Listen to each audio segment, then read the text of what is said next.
El trastorno bipolar abarca una gran cantidad de información. Sin embargo, el día de hoy únicamente nos vamos a enfocar a las generalidades, a las bases neurobiológicas del trastorno bipolar, a los biomarcadores que hasta ahora se han relacionado con el mismo, la neuroprogresión y por último a los estadios clínicos en medicina, psiquiatría y en el trastorno bipolar, antes de pasar a la revisión del artículo. El término de trastorno bipolar fue acuñado a partir del DSM-3 en 1982. Previamente se llamaba enfermedad maníaco-depresiva. Sin embargo, con la llegada del DSM-5 también aparecieron cambios significativos. El principal fue que se eliminaron los episodios mixtos y surgen el especificador con características mixtas, el cual puede ser aplicado tanto en episodios de manía, depresión, unipolar, bipolar e hipomanía. El hecho de que se puedan aplicar a depresión unipolar pues ha generado bastante controversia. El trastorno bipolar se caracteriza por cambios extremos del estado de ánimo en el que alternan entre episodios de manía, hipomanía y episodios de depresión y periodos de eutimio. A la larga, los pacientes van a desarrollar un deterioro cognitivo y funcional, que va a generar consecuentemente un deterioro laboral importante. Se ha documentado que los pacientes con trastorno bipolar presentan una alta comorbilidad con enfermedades psiquiátricas como médicas, principalmente con enfermedades cardiovasculares y metabólicas. A su vez, presentan una tasa elevada de suicidios. La mejor manera de entender el trastorno bipolar es describirlo como una alteración en el sistema que regula nuestro nivel de energía, por una alteración en los sistemas que regulan el estado de ánimo, principalmente en el sistema límbico. No me voy a detener tanto a los criterios diagnósticos del trastorno bipolar, únicamente mencionar, que ya conocemos, únicamente mencionar que se requieren para un episodio de manía la presencia de un estado de ánimo eufórico o irritable, así como con un incremento en la actividad intencionada, más 3 criterios del episodio de manía, de síntomas de manía. Y para un episodio depresivo se requieren al menos 5 criterios depresivos y tiene que contar con mínimo un estado de ánimo depresivo y una pérdida del interés o placer. Tradicionalmente se considera que el inicio del trastorno bipolar se presenta en la adolescencia o al inicio de la vida adulta. Sin embargo, estudios recientes han señalado que lo más probable es que este padecimiento se presente desde la niñez, con manifestaciones clínicas un poco más relacionadas con la irritabilidad extrema, la inestabilidad emocional, el pérdida de control de emociones y un deterioro académico significativo. Por lo tanto, es muy importante realizar un diagnóstico de manera longitudinal más que transversal. La prevalencia del trastorno bipolar en la población mundial se estima que es del 1 al 2%, y el trastorno bipolar está enlistado de las 10 primeras causas de carga de enfermedad. Conforme evoluciona el padecimiento, va exhibiendo periodos de eutimia cada vez más cortos, con episodios afectivos cada vez más frecuentes. Debido a que más del 60% de los pacientes con trastorno bipolar inician en un episodio depresivo, esto va a generar un retraso importante en el diagnóstico del trastorno bipolar, lo cual va a tener implicaciones terapéuticas y pronósticas, que a su vez van a afectar a la evolución del padecimiento, observándose una neuroprogresión en estos pacientes, generando una mayor discapacidad y un mayor deterioro funcional, por lo tanto, un peor pronóstico y una peor calidad de vida.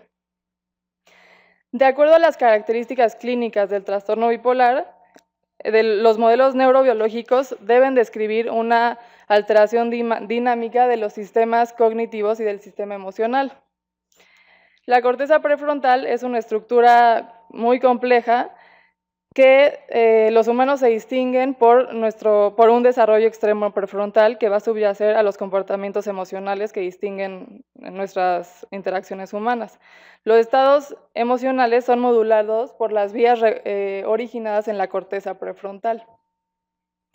Cada área prefrontal se va a asignar a regiones correspondientes específicas, inicialmente en el cuerpo estriado, posteriormente al tálamo y por último al globo pálido, antes de conectar nuevamente a la corteza prefrontal para formar circuitos iterativos de retroalimentación. Entonces, estas 3 estructuras van a recibir información de la corteza prefrontal. Existen 2 vías principales que regulan la función emocional. Primero, la vía ventromedial, la cual está encargada de modular los estados emocionales referenciados internamente, por ejemplo, cómo se siente una persona, y por el otro lado, la vía ventromedial, la cual está encargada de modular las señales emocionales externas, como por ejemplo la interpretación facial de expresiones de otras personas. Las redes cognitivas se originan también en el área prefrontal, sin embargo se encuentran en el área prefrontal dorsal. Y esa área está conectada de manera recíproca con las redes ventrales, o sea, con las redes emocionales. Por lo tanto, cuando el sistema prefrontal ventral se activa, la vía dorsal cognitiva se va a desactivar. Por lo tanto, una disfunción primaria de las redes emocionales de los sistemas ventrales va a generar, consecuentemente, un deterioro cognitivo. La amígdala ha sido muy estudiada en el trastorno bipolar, sobre todo que tiene un rol central en el control de la conducta emocional. Se sabe que cuando existe una pérdida funcional de la amígdala va a generar una alteración de la modulación emocional. Los pacientes adolescentes con diagnóstico de trastorno bipolar se ha documentado, sobre todo en un estudio de Bitter y colaboradores, que presentan un menor desarrollo de la amígdala. Sin embargo, los adultos con trastorno bipolar van a presentar un sobrecrecimiento de la amígdala. Esto se ha asociado principalmente al efecto del tratamiento de los estabilizadores del estado de ánimo, principalmente al litio. Por lo tanto, estos cambios dinámicos y funcionales de la amígdala que observamos conforme evoluciona la enfermedad se deben sobre todo a la progresión del trastorno, como a la frecuencia de episodios, a la severidad de los mismos y a la presencia o no de síntomas psicóticos. Como ya vimos, las emociones son controladas mediante la corteza prefrontal ventral. Se ha reportado que en pacientes que se encuentran cursando un episodio afectivo, principalmente un episodio de manía, van a presentar una disminución en la activación de las regiones de la corteza prefrontal ventral. A su vez, en estudios de neuroimagen, se ha demostrado que los pacientes durante episodios de manía presentan también una disminución en la conectividad funcional de la amígdala y de la corteza prefrontal ventral que se revierte durante los periodos de eutimia. En contraste, durante los periodos de eutimia existe un aumento en la activación de la corteza prefrontal ventral en presencia de una hiperactivación de la amígdala. Esto sugiere que la activación de la amígdala podría ser compensado por un mayor control prefrontal. La pérdida de esta compensación ante respuestas de estrés va a generar la presencia de episodios afectivos. Existe un gran interés en incorporar biomarcadores en psiquiatría, utilizándolos como indicadores biológicos para evaluar de manera más precisa la evolución de un padecimiento psiquiátrico. Un biomarcador puede ser un gen, una proteína, una molécula o una característica morfológica de un padecimiento. Como tal, se define como un indicador de procesos biológicos normales, procesos patogénicos o respuestas farmacológicas a una intervención terapéutica que se pueden medir con precisión y de manera reproducible. Existen en medicina general 4 tipos de biomarcadores. Uno para el monitoreo, para el apoyo, como apoyo diagnóstico, otro para el monitoreo de la progresión, otro para medir intervenciones terapéuticas y para predecir el inicio de una enfermedad. Diversos biomarcadores periféricos se han estudiado como mediadores de alostasis en el trastorno bipolar. Principalmente 3 vías han sido estudiadas: la inflamación, las neurotrofinas, principalmente el factor neurotrófico derivado del cerebro, y el estrés oxidativo. Creciente evidencia demuestra que mecanismos inflamatorios tienen un papel crucial en la fisiopatología del trastorno bipolar, particularmente en la regulación de plasticidad y supervivencia neuronal. Muchos estudios, de los más recientes, uno de Barbosa y colaboradores en el 2012, reportaron un incremento en los niveles periféricos de citocinas proinflamatorias en episodios de manía. Estas citocinas proinflamatorias se han demostrado que actúan como mediadores en la inflamación central y periférica y contribuyen, por lo tanto, a una neuroprogresión del trastorno bipolar. Esto sugiere que un estado proinflamatorio parece estar asociado a los síntomas de manía, e incluso se ha visto en estos pacientes que durante periodos de eutimia persisten con una respuesta inflamatoria, o sea, con un incremento de estas citocinas proinflamatorias. Pacientes con trastorno bipolar, como sabemos, tienen un mayor riesgo de presentar comorbilidades, principalmente médicas y metabólicas. Entonces, la principal conexión entre estos dos padecimientos parece ser la presencia de una inflamación sistémica crónica o de niveles elevados de estas citocinas inflamatorias.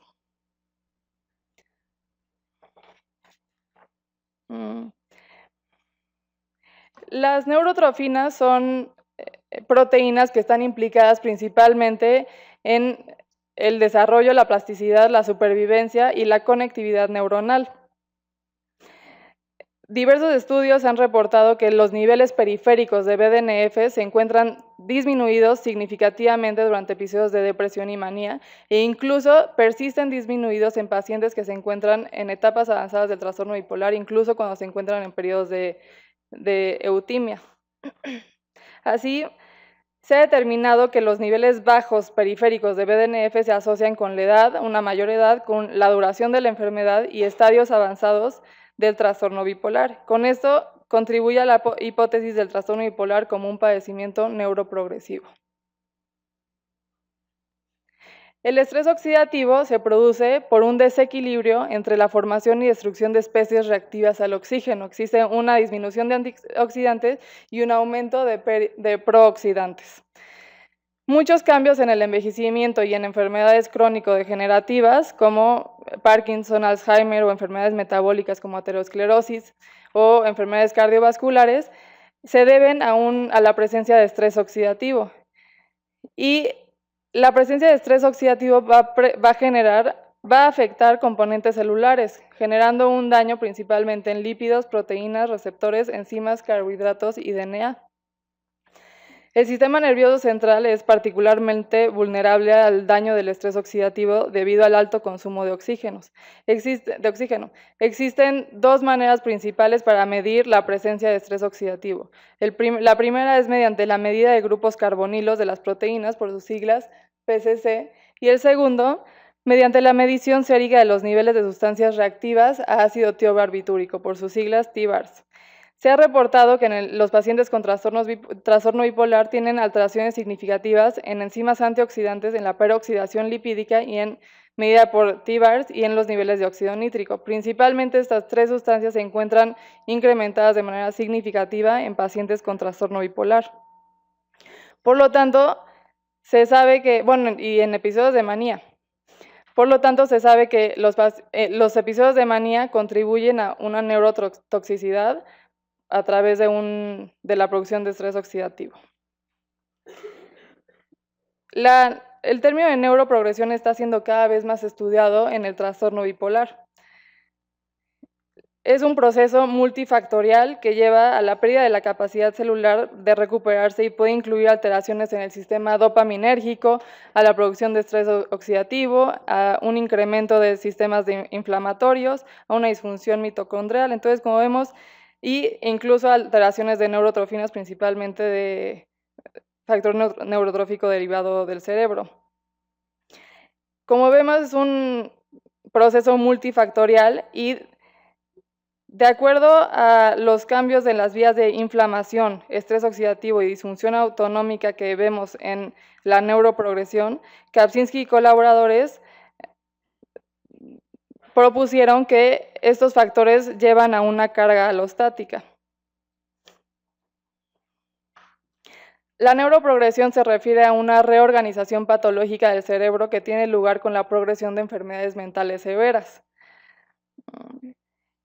La observación clínica de que los pacientes pueden presentar un perfil inicial más leve y posteriormente progresar hacia una presentación mucho más avanzada y crónica del padecimiento ha permitido a la psiquiatría crear sistemas de estadificación para evaluar a los pacientes de una manera longitudinal. Se ha demostrado que el 40 al 50% de los pacientes con trastorno bipolar presentan un curso progresivo. Este deterioro es evidente incluso cuando los pacientes se encuentran en episodios de eutimia y presentan principalmente un deterioro en el aprendizaje verbal, en la memoria y en la función ejecutiva.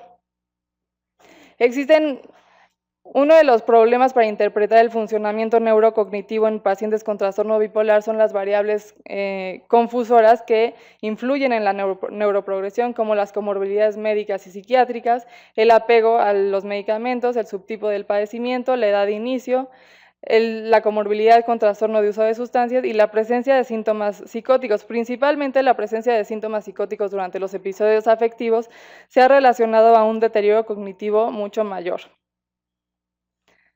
La neuroprogresión en el trastorno bipolar se ha asociado fuertemente a un deterioro en el funcionamiento de estos pacientes. El funcionamiento involucra 4 dominios principales, incluyendo la capacidad de trabajar y de estudiar, la capacidad de mantener relaciones interpersonales, la capacidad de ser creativo y de ser independientes. Se ha demostrado que los pacientes, incluso cuando están en remisión, van a mostrar un deterioro persistente en al menos un área del funcionamiento. Se ha visto que el 97.5% de los pacientes van a alcanzar una recuperación sindromática. Sin embargo, únicamente el 37.6% de los pacientes van a alcanzar una recuperación funcional.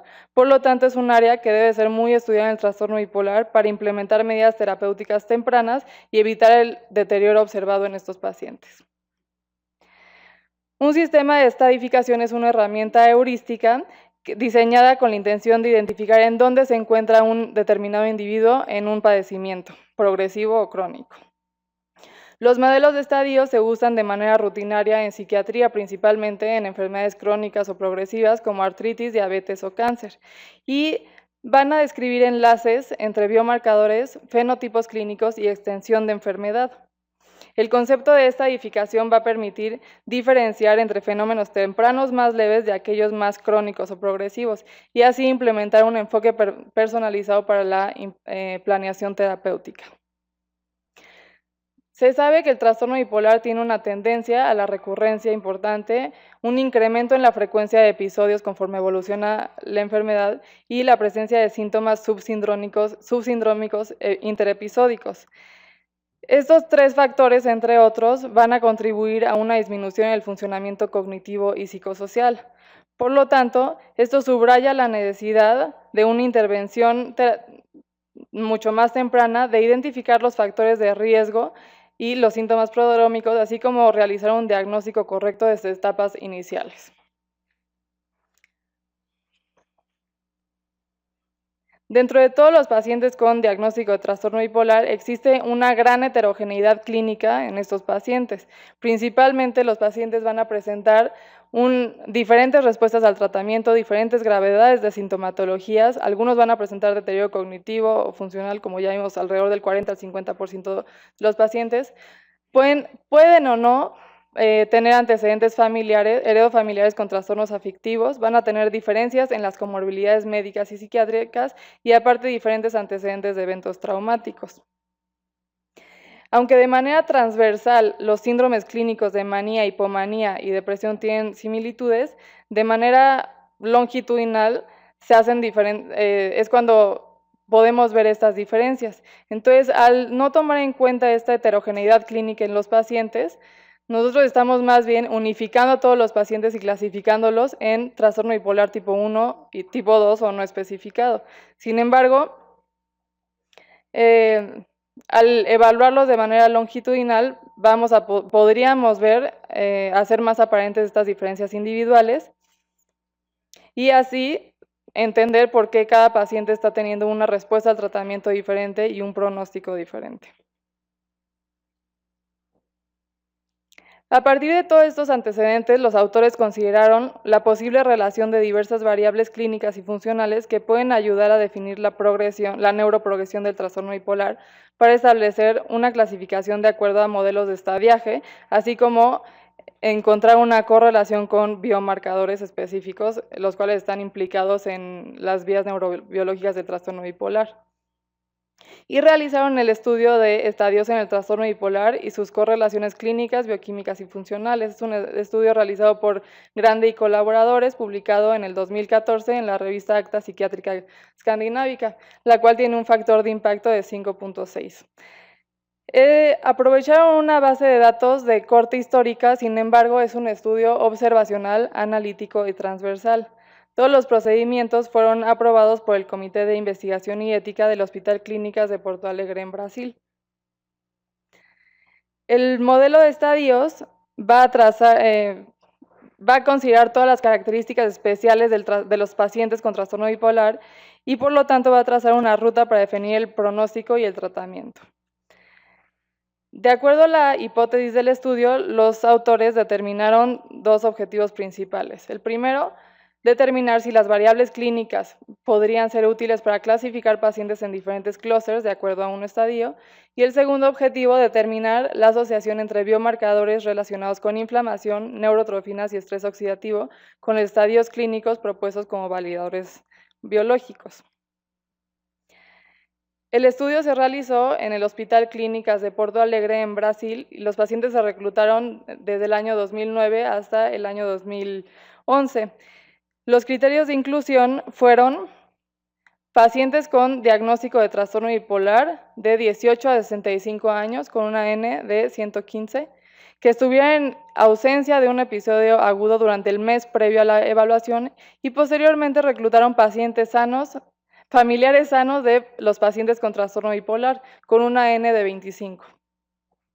Los criterios de exclusión fueron que tuvieran padecimientos neurodegenerativos, discapacidad intelectual, infección crónica o aguda, cáncer y que estuvieran en tratamiento con glucocorticoides. Las variables clínicas como el número de episodios, la edad de inicio, el tiempo transcurrido desde el primer episodio y el funcionamiento fueron considerados debido a que están altamente descritos en la literatura enfocados al modelo de estadiaje. Se realizó posteriormente un análisis de clústeres de K-medias, el cual puso una división en estadios temprano y tardío. Considerando el curso largo del padecimiento, el trastorno bipolar, Cauer Santana y sus colaboradores definieron el periodo dentro de los primeros 3 años del primer episodio de manía como estadio temprano y al estadio tardío lo definieron como por lo menos 10 años después del diagnóstico. La edad de inicio se consideró como una de las variables ya que se ha sugerido que los pacientes con inicio temprano se asocian a una mayor gravedad y a un peor pronóstico. El funcionamiento fue evaluado por medio de la prueba FAST. Esta prueba ha sido desarrollada específicamente para la evaluación clínica del deterioro funcional en pacientes con trastorno bipolar y va a evaluar 6 dominios principales del funcionamiento. La autonomía, que evalúa la capacidad de que los pacientes realicen solo de manera independiente sus actividades y aparte su capacidad de tomar decisiones. El funcionamiento ocupacional, que evalúan la capacidad de que el paciente pueda mantener un trabajo, la eficiencia en que realice sus tareas y trabajar en el área en el que estudió. Evalúa la función cognitiva, en el que evalúa la habilidad de concentrarse, realizar cálculos mentales, resolución de problemas, aprender nueva información y retenerla.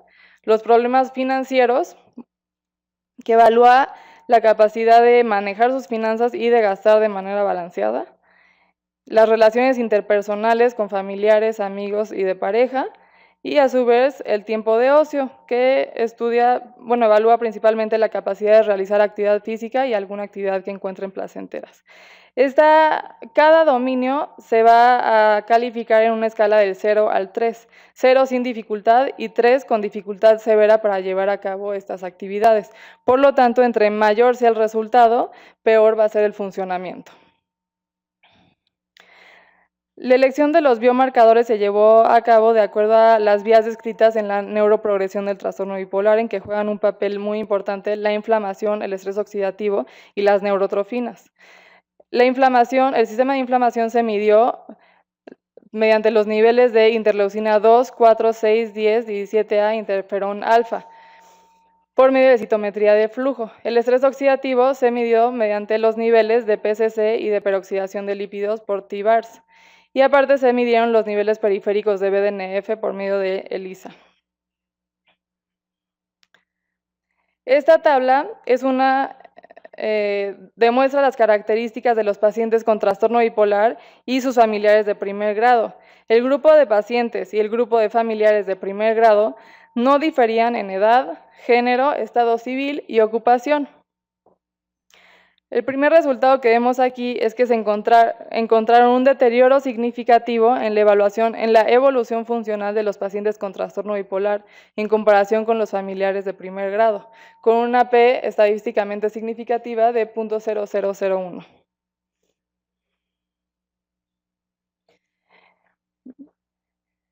La muestra de los pacientes con diagnóstico de trastorno bipolar se dividió en dos grupos relativamente equitativos, uno en estadio temprano y otro en estadio tardío. Se determinaron puntos de corte empíricos para las variables clínicas relacionadas, esto es, puntuaciones de la prueba FAST, edad de inicio, número de episodios y tiempo transcurrido desde el primer episodio. Esta gráfica representa las 4 variables clínicas evaluadas en el estudio, resultando con diferencias significativas entre los dos clústeres establecidos, de estadio temprano y de estadio tardío. Con el análisis de ANOVA, demostraron diferencias significativas entre los valores de los dos clústeres. Podemos ver que los pacientes en estadio tardío presentaron mayores puntuaciones en la escala FAST, de forma significativa. El grupo de pacientes en estadio temprano tuvieron un menor número de episodios. A su vez, los pacientes en el estadio tardío tienen una menor edad de inicio, con una P significativa. Y los pacientes en estadio tardío tienen un mayor tiempo transcurrido desde el primer episodio. En el análisis de los biomarcadores demostraron la presencia de niveles de interleucina 6 significativamente más alta en los grupos de pacientes con trastorno bipolar en comparación con sus familiares de primer grado. Sin embargo, en los otros biomarcadores no encontraron diferencias estadísticamente significativas, únicamente en la interleucina 6. Posteriormente realizaron un modelo de regresión logística de la evaluación de inflamación, BDNF y estrés oxidativo en el modelo de estadiaje. Entonces compararon estos niveles entre los dos clústeres de pacientes de estadio temprano y estadio tardío. Y la interleucina 6 resultó con diferencias significativas en los estadios, entre los estadios temprano y tardío. Los pacientes con interleucina 6 alta presentan 2.033 veces más probabilidades de pertenecer al clúster de pacientes en estadio tardío.